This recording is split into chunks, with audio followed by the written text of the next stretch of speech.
Okay, so we're going to be doing multiplying of fractions and multiplying of fractions with whole numbers. The main rule is this. Okay, there's a rule with this kind of stuff, and it's this.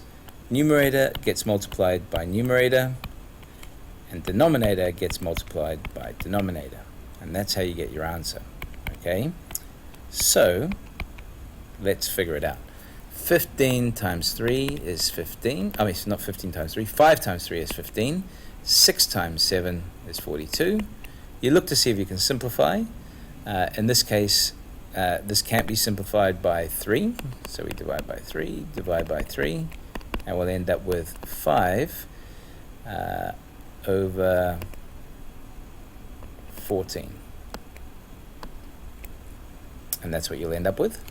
For this one here, it'll be 6 times 1 is 6, 7 times 2 is 14. Now, if you look to simplify, easy, just halve it. So divide by 2, and that gives us 3/7, and that's the final answer. And for this one here, it's a little bit different. You need to convert, you should convert the 5 into a fraction, because it's fraction.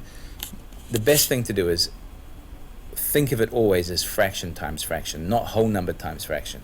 So any whole number is a fraction if we put it over 1. So now it's a fraction.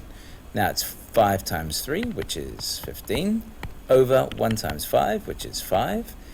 We can definitely simplify that. 15 divided by 5 is 3, and that's the answer. So the same idea here, 6/7 times 6. We need to convert the 6 into a fraction. Any whole number over 1 becomes a fraction. And now it's 6 times 6 is 36.